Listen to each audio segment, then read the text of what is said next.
My guest today on 12 Minutes With is António Campinos, the president of the European Patent Office, an international organization with its headquarters in Munich, which examines as many as 200,000 European patent applications each year. President, welcome to the program. Thank you. Thank you for having me. So let's start with this perennial question of Europe's competitiveness problem. We're seeing a major political push here in Europe to solve this. We're hearing that the economy is lagging behind competitors, that we really need to do something about this urgently. When does your institution, the European Patent Office, come into all of this? Well, before I tell you or try to explain where we come in, let me tell you that the diagnostic is known, is publicly known. I mean, we need to complete the internal market. This corresponds to a non-custom barrier of around 40 to 60% for our goods, 100 to 110% for our services. This has been estimated of a non-generation of GDP of around 600 to 700 billion euros, which is basically what we need to complete the internal market. And it is clear that we need really to remove as many barriers, as many bureaucratic barriers as we can, in order to free a little bit of space for micro entities, for research centers, for universities to bring as many ideas from the lab to the market. So it's pretty clear what we need to do. In particular, when you think about the trade volumes within Europe and between Europe and the rest of the world, we see that 60% of the trade volumes are between our member states and 40% between our member states and the rest of the world. So, in a way, we need to look at our competition rules. I'm not saying that we need to deregulate them, but it is clear that these rules are being designed for within the internal market and not for Europe competing in the global market. So we need to have a look into it because in the past 50 years, we didn't generate a 100 billion worth company. Or a trillion worth company, which is basically the value of many US companies or Chinese companies. Yet Europe is known as a powerhouse for research, for innovation. Yes. But you've just described there the big economic cost of not completing the internal market and the fact that we don't have a European GAFAM, let's say. Why is that? What are the barriers? It's all about scale. So we started about simplifying the rules, refocusing the rules, striking the right balance between international trade and trade within Europe. We don't have enough scale because we are fragmented. We are in some areas, we really act as an internal market, but in other areas, we still operate like a 27 national markets. We have more than 30 stock exchanges in Europe. The value of all these stock exchanges together is 45% of our GDP. The value of NASDAQ, of Dow Jones, of S&P 500 is 150% of the American GDP. So that explains why 2/3 of our investment in R&D, which are around 2.2% of our GDP, come from the public sector. And rather, when you look at the Americans, the majority of the R&D investment comes from the private sector. So we have a problem of scale and of attracting sufficient fund in order to bring this idea from the lab to the market. And that's all the work that the Commission is doing, looking at the period of time, 2028, 2036, which is 3 trillion financial envelope in order to allow our startups to get the funding they need and to be able to operate in a more seamless manner in the internal market. Do you think that the EU institutions, including the Commission here in Brussels, understands the enormity of the challenge? Are they focused on the right priorities? No, they are. I think that it's fair to say that in the past few months, both the European Council, Council of Ministers, the European Parliament, and the European Commission are on the right track. They're on the right track, and the free trade agreements are good agreements for us. They might be a little bit painful in certain areas.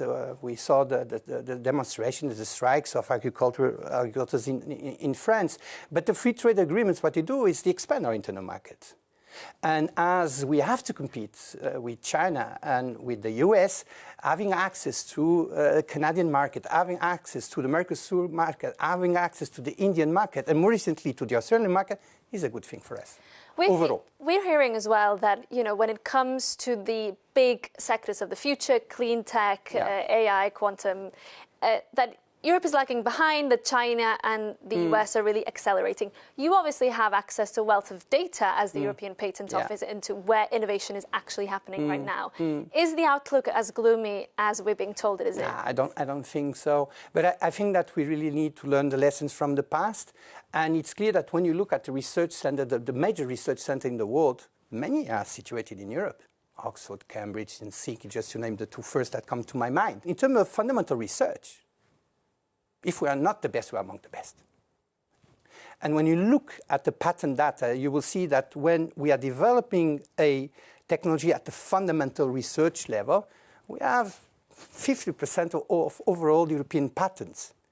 But when we come close to the market, which means when you have to embody this technology in products or in services, that's where you see that the Chinese or the Asian companies and the US companies, they come very strong at us.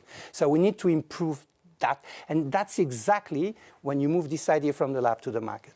What are the consequences for the European economy of not doing that, of not achieving that? We lose a race which is called the standards, which is these patents who are very close to the market, they will be those who will set the standards. And they will be called the essential patents, so the most valuable patents. So we will lose that race. We will not be setting the standard as we've been setting standards in the past. We're also hearing a lot of concern about this kind of flight of manufacturing power to other parts of the world. I'm thinking especially of China, especially when it comes to those key sectors of the future.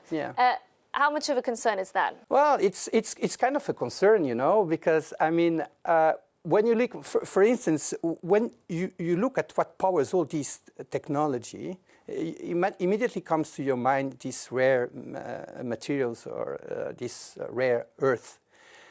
Because basically all those who finish in uranium, gallium, germanium, lithium, you name them. And they are absolutely fundamental to produce what is called a permanent magnet. The permanent magnet functions without electricity, basically. And these permanent magnets, they use all kind of high-tech technologies. So if we were to create a supply chain from zero to the level the Chinese are, where they manufacture 90% of the rare minerals, and they have their mines represent 60% of the overall volumes, it will take us easily 10, 15 years. And that's why I think, for instance, that another technology, which we have been talking in Europe, but not as much as we've been talking about AI or the quantum technologies, but it's the recycling, the materials recycling technologies, so that we build circular economies around specific technical fields. It's fundamental for our autonomy, for our sovereignty. Yes. We are seeing, though, a push to deregulate, kind of a stripping back on some of maybe the ambitions here in the European Union. Do you think that it's creating uncertainty, this kind of push to deregulate and pull back on regulation? No, I don't think so, because, you know, the AI Act, the Quantum Act, I mean, the act that relates to a technology that you can define vertically, they are good regulations, and we need to keep them, and we need to develop them. What I'm talking is about, you know, whatever implies a tax or a fee. Whatever implies bureaucracy, whatever implies registration, whatever implies licenses, whatever imply intermediaries that take a part of your time, that take a part of your money. And today in the digital world, where we are, powered by AI and tomorrow by quantum, all these intermediaries, they're not needed. All these filling taxes and registration, they're not needed anymore. To close, I want to maybe take a step back and look globally, because there is a sense that we're seeing a big shift in power, maybe, where who's driving the global economy. We're seeing a lot of instability as well, a lot of volatility, particularly due to the geopolitical context. Where does this leave Europe, do you think? I mean, when you look at the 10 big technological sectors, or you look at the 10 first big companies that filed more patents in these different areas, you will find 4 European amongst the 10. We're not bad. But we need to grow more of these companies. We need to grow more startups companies and to become these first billion market value, the 10 billion market value, 100 billion, the hectocorn, and then the 1 trillion. That's where we need to focus. Because there are major US companies that seem to be accelerating, and making it very difficult to catch up as well. Some US multinationals that are investing more in innovations than in certain EU economies. Yeah, I think that there's technological battles where we can bring some more incremental improvements. Because we lost more or less the race, the race to the cloud, the race to AI, but we still have very excellent startups operating in these fields. But the next big revolution I see is the quantum technology, and we're still in the phase in between fundamental research and development research, but we're coming relatively close to the market, and typically that's where Europe loses the battle of competitiveness, of the innovation. So that's where we need to focus, and to focus there, we really need to defragment the internal market. We might need to discuss, the creation of a stock market for the EU, and not these more than 30 internal national stock markets, and to scale up these startups to become global players. Okay, finally, just to close, we've had two major reports in about 2 years ago from Letta and Draghi, both Yes. Previously Italian prime ministers. Yes. Mario Draghi did warn that if Europe doesn't do anything urgently, it could face a slow agony. Is that still a fear, a possibility? At the macro level, macroeconomic level, we have among the most costly social models and the most beautiful ones. I see myself in the European social model. But this social model, this pension system that we have, social security systems that we have, unemployment, that needs to be financed. And in order to be financed, we have no other alternative to increase our productivity and to be more competitive. Great. António Campinos, thank you so much for joining us. Thank you so much for having invited me.